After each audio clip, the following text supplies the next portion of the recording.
Hey, I'm Brennan, and what I want to be talking about today is Black representation in film, the importance and history of it, and there's a lot to cover, so I think the best place to start is the same way Stewart did in his novel, Migrating to the Movies.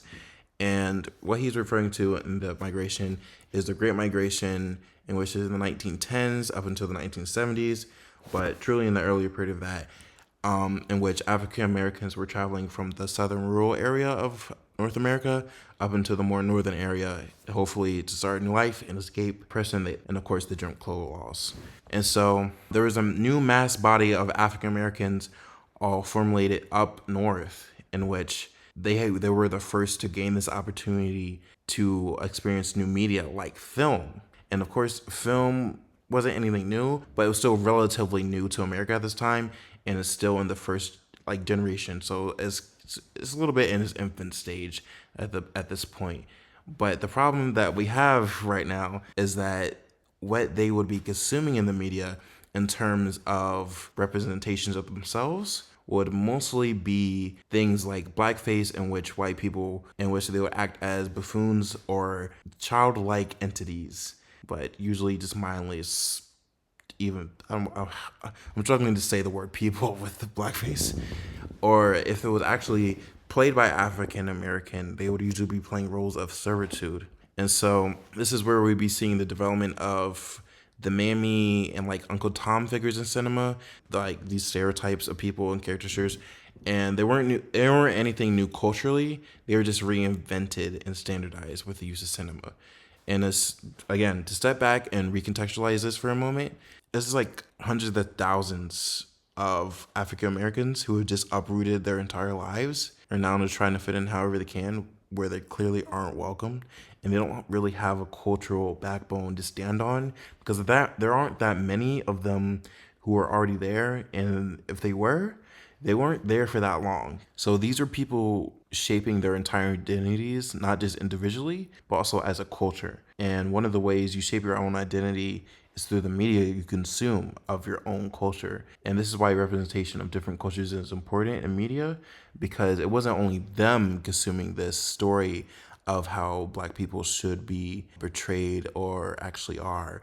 It was also the white people and, sorry, even other races around them, and not only globally, but just their neighbors, getting this depiction of who black people were before they even had the chance to interact with them. They were all consuming the same narrative of who African Americans were without ever coming in contact with another African American, if that makes sense. However, there will be a long time before any of this changed, and I believe one of the catalysts for this big change was the LA Rebellion, which is a huge film movement of, UCLA students around the 60s and 70s. So it was a large body of film students who fought for African Americans to be looked at as people first when depicting them in films, rather than these harmful stereotypes and caricatures of themselves that they've been fed for the last 70 years in all of their media. And so they challenge what black identity truly means in America by actively deconstructing these stereotypes of the past and of their present.